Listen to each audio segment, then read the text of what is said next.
Hello, hello. This is a rough season for me, and I had to come on and talk about it. It is, the end of the year. You have Thanksgiving, which is already passed. We have Christmas coming up and New Year's, and there's just so many different emotions that come with that. And of course, me, if you know me, and I know you're getting to know me, I have thought to myself, you know what? If I'm feeling like this, I wonder if anyone else is feeling like this. So I want to talk about, what I do and what helps me and what can potentially help you to survive this time, especially since my divorce. My kids aren't here every day, and it just brings about a lot of different emotions.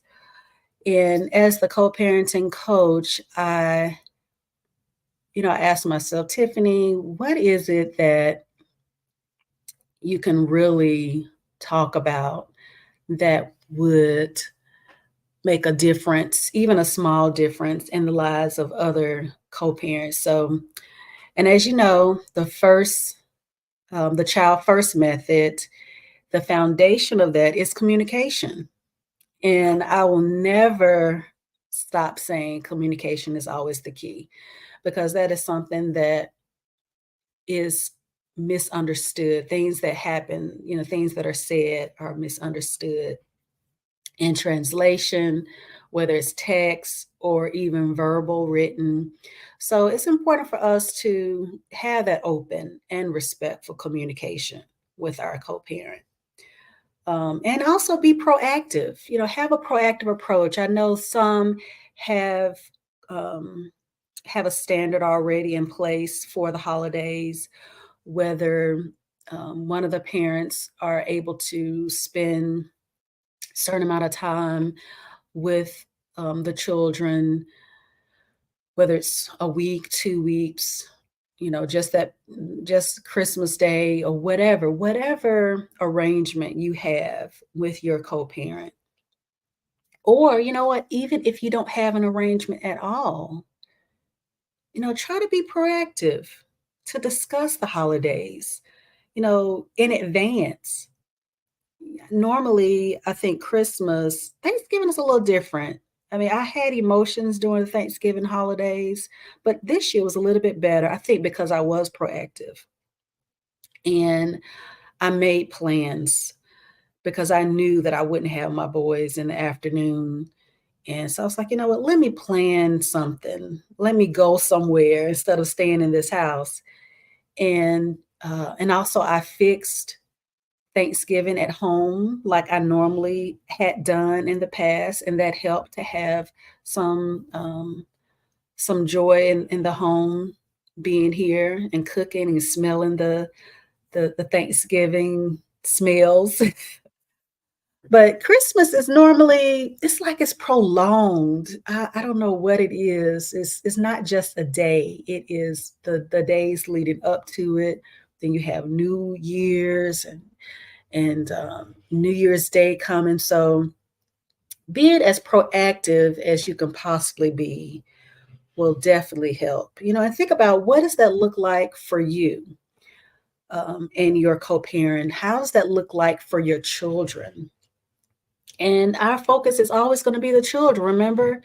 I mean, we have to prioritize their well-being and their happiness. And children, depending on what their age is, especially when they're smaller, they look forward to this time of the year, whether it's because they're receiving gifts, whether it's because they're around so many different family members. But we want it to be to where they're experiencing as much love as we can possibly give them, because that's what we do as parents, right? If we're healthy parents, and I would venture to say some unhealthy parents, they love their kids, but they might not know what it is that they need to do to go about in doing this. So that is why I'm here, to help you get to healthy, to keep you healthy, to help you focus on the kids. And I think one thing that I've done that has tremendously helped to focus on the kids is to get them involved. Get them involved in the planning process. Um, and in order for us to do that, we have to be flexible and we have to compromise because it might not look like you want it to look. Um, it might not look like how it has traditionally looked like on paper. And mind you, as long as there is an agreement, those plans can change. Whatever it is that you want it to look like for you and your family, even when part of the family is not living in the same household. So I want you to keep that in mind, and just considering, what it is that your children need. What is it that works good for you all? And I know this is not possible for everyone, but consider celebrating together. It can be an hour, it can be 30 minutes, whatever it is that can work for you and your family. I cannot stress that enough because, people do and say whatever it is that they think that is needed for your family, for your children. But if you have two parents that have the best interests of their children, that love their children, that want the best for their children, and you can sit down and talk civilly, to talk without um, any drama or contention amongst you. You know, it can be a positive impact, for your children if you can be together just for a short period of time. I know we have other things that are in play, whether it's another parent, if you're in a blended family, but you can make it work. Co-parenting is for adults. It's for grown folks. I cannot stress certain things enough. And a lot of things that we did not learn in our relationship, in our marriage, we still have to do it now for the kids. So think about that. Think about what is it that I could potentially do. Um, and just like I said before, ask the kids, what is it that we can do? Um, and ask the other parent, hey, what do you think about, so and so planning a time for us during the holidays? And I know it's a little difficult when you might not live in the same city or you might not live nearby, but it might be something virtual. Hey, can we set up a Zoom call Christmas morning? Um, so both of us are there to see our child open up their presents. That's something that, I've done in the past, that we've done in the past, to where, my ex has come over or comes over Christmas morning because most of the time they're with me. And he's there to see them open up their gifts. And they love that because they have both of us there, to have that memory. And sometimes you just have to establish those new traditions, whether it is um, being creative in doing like gingerbread houses. What are you decorating gingerbread houses? Or baking cookies. It's certain things that you can do together. It's certain things that you can do separate. And though I think those new traditions are very important when you are in separate households and you have your kids separately. And it's also good to encourage your children to um, to appreciate what the other parent is doing. I don't think we do that enough when we are apart, When the other parent is doing something that's good, something that's beneficial for the child, celebrate that, acknowledge that in front of the child. Let the other parent know, I appreciate that you, if it's something small, I appreciate that you got them a new jacket, a new coat. Yes, that's something that they're supposed to do. But when you encourage that positive behavior, when you encourage um, those things that are in the best interest of your child, it it encourages that other parent to continue in those things. And then it shows the children, my parents can cooperate, even though there was conflict in the past, my parents um, can show cooperation, can show collaboration, and it helps to role model that for the kids as well, when they have conflict in their own lives. So one thing that I really want to hone in on, um, that I have had to really deal with during the holidays is my emotions, managing my emotions and also accepting how I'm feeling as well. Not something that I have to push away, not something that I have to ignore. Um, but actually embrace the emotions that I have. And it really calls for a lot more self-awareness. It helps me to really sit in where I am in the moment, because a lot of times emotions, they change. you know, as you can recall, I mean, I'm pretty sure if you think back on when you broke up with your child's mother or father, you had a lot of emotions, not just in that moment of when it occurred or when you realized, okay, this wasn't going to work, but in the weeks, months, and sometimes years ahead, you went through a lot of emotions. And in my devotional time this morning, and I was planning on doing this talk, but God always knows. He always knows the best time to present certain things to you. And this really resonated with me in my devotion time. And I was like, you know what? I think this is really on point with what I'm going to talk about today in managing emotions and being mindful of our emotions. But it was talking about anger and blame.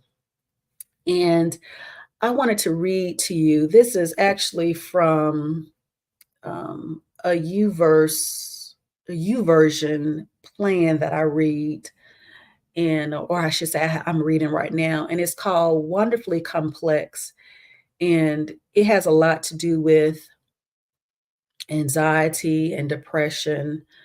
Um, I was doing this plan because that's something that I've been dealing with during this holiday season. But I wanted to read to you a little bit of what it was saying, and let me know if it resonates with you as well. I'm not going to read the whole thing, but I wanted to read part of it. It talks about anger being a complex emotion rooted in guardedness and self-protection. Cousins of anger are emotions such as frustration, irritation, bitterness, wrath, jealousy, resentment, sadness, fear, and depression. Anger is also known as a secondary defensive emotion.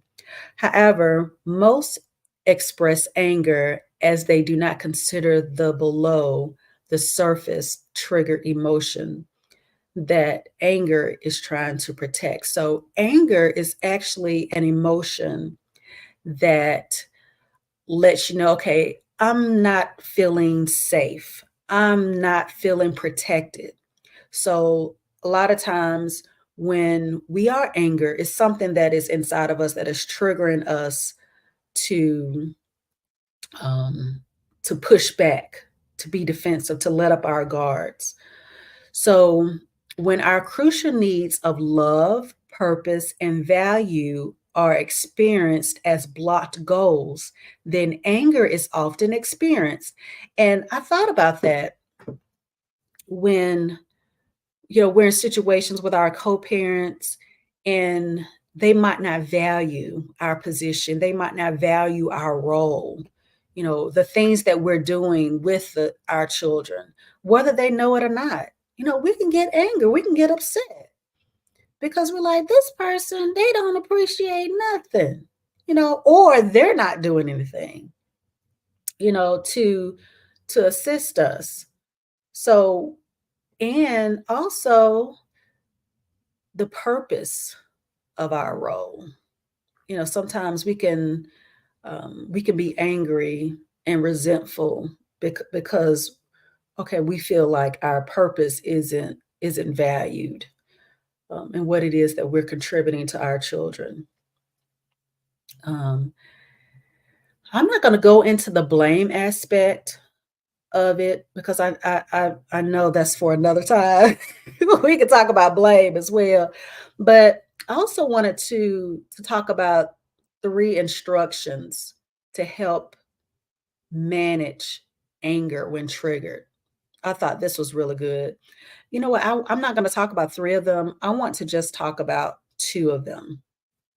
So, one of them is be quick to listen. When anger is triggered in you or someone else, because sometimes the other parent can be angry, press pause and be quick to listen instead of react. Because we can be quick to listen because I mean, just like you now, I'm passionate about my children. I'm passionate about my children. So I can be quick to respond when I feel like they might not be getting what they need. Someone might not be doing something that I want them to do. Um, and of course, specifically, I'm talking about their father. But if I pause and I am quick to listen and not to react, it can really help me um, to find, okay, where is it that I am emotionally? Do I need to, am I triggered in this area? And how can I best respond in the best interest of my child? In the best interest of the relationship? Is this moving my relationship with my co-parent more to a healthy place? So we need to aim to listen to the triggered emotions behind the anger. So are you feeling insecure? These are the questions that you should ask yourself. Am I feeling insecure, threatened, exposed, or rejected? Pause to create space to truly hear what you or another is feeling in that moment. And sometimes it's hard for us to have empathy for our co parent, especially when we are not in a healthy place. It's hard, but I would encourage you, even when if it's bad right now, it can be better. If it's good right now, it can be even better. Wherever your relationship is at the moment, it can always be better because we want our children to experience the best of both of us because our focus is our children, especially during these holidays. Um,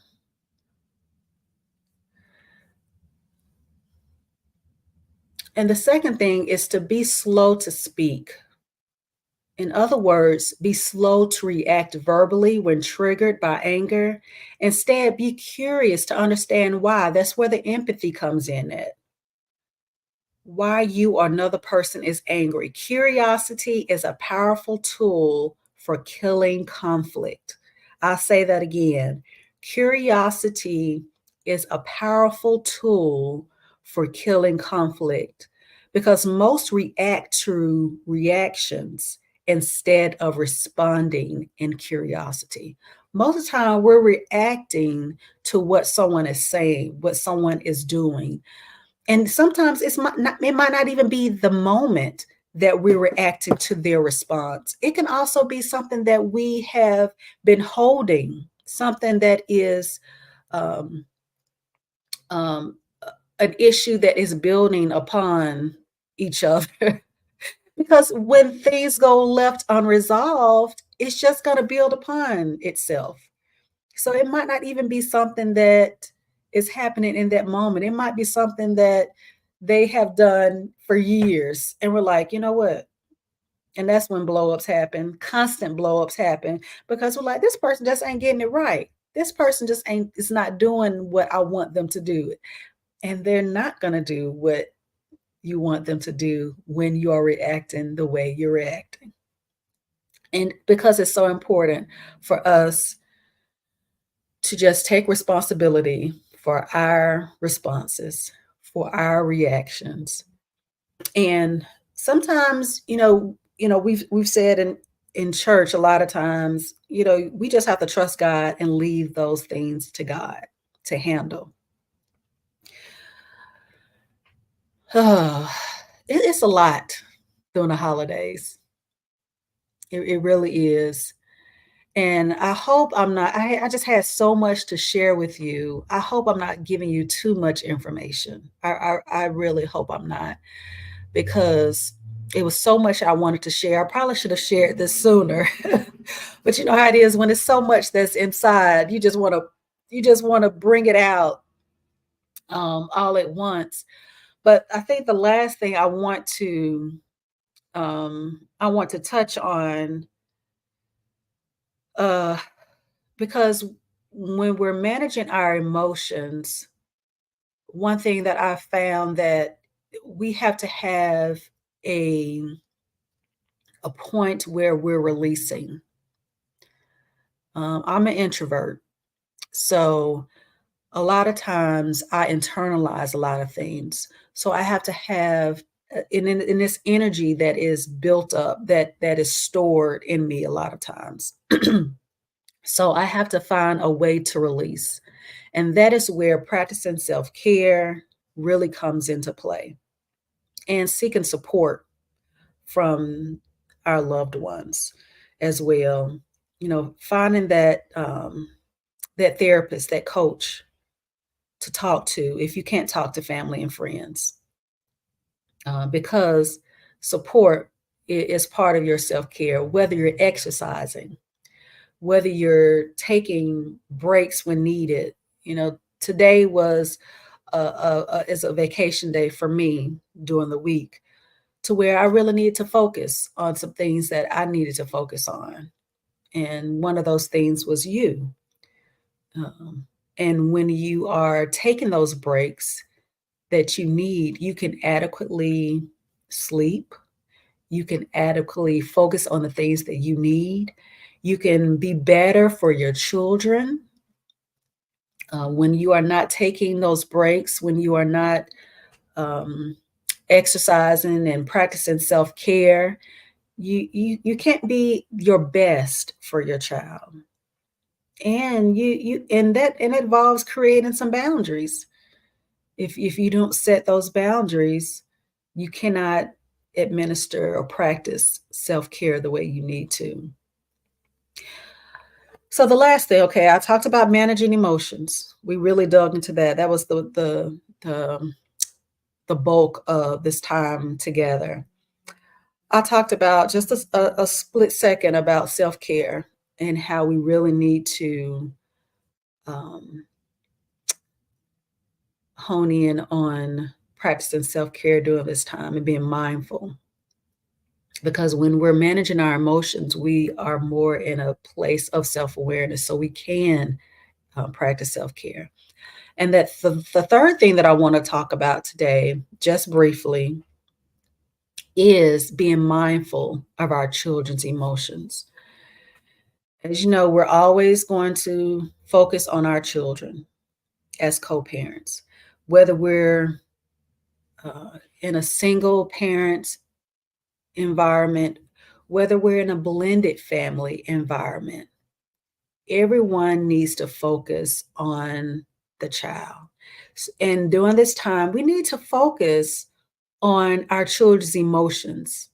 What is it that they're experiencing? What is it that is impacting them during this time? Everything about our children is not um, external.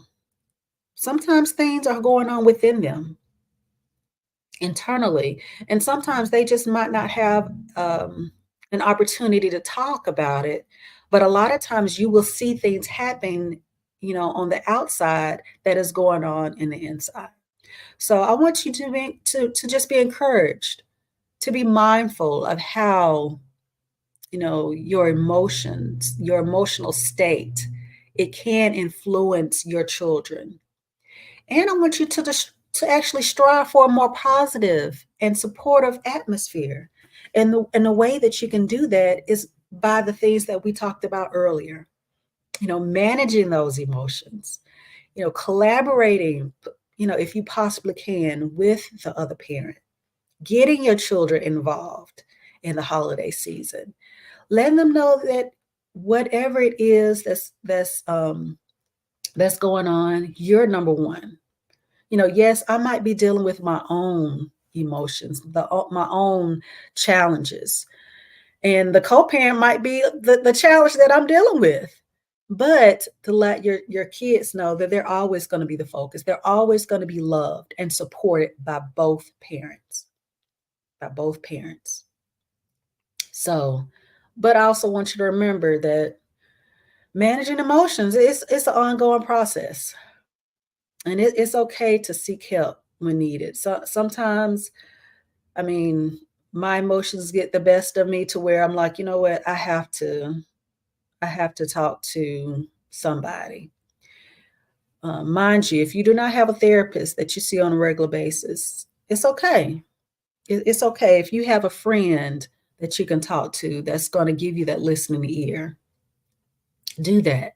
But if you can get to a therapist or a coach, do that as well. I'm always open to speaking with you in this area as well. That's what life coaches do. We help you to make sure that you are moving forward and that you are having the best life possible, and that your children, I mean, I'm here to make sure that your children are having the best life possible, because you're going to be the best person possible for them.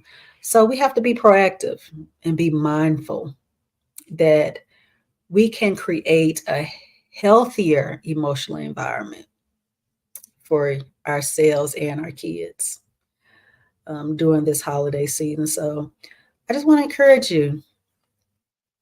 I can't encourage you enough to just have a wonderful holiday and try to use these tools. Try to use these tools to really um, be the best that you can be this holiday season, to create that environment for your child for this holiday season. So I really pray that I've done something, I've said something that is going to be a blessing to you, or is a blessing to you, because these are tools that you can use not just in your co parenting journey, but in other relationships as well. So um, until the next live, I will see you then. Don't forget to subscribe to the Teach Me channel on YouTube. If you're a co-parent, get involved with the Teach Me Tribe co-parenting, co-parents meet as well. And follow me on Facebook and on Instagram. All my handles are Tiffany D. Newton.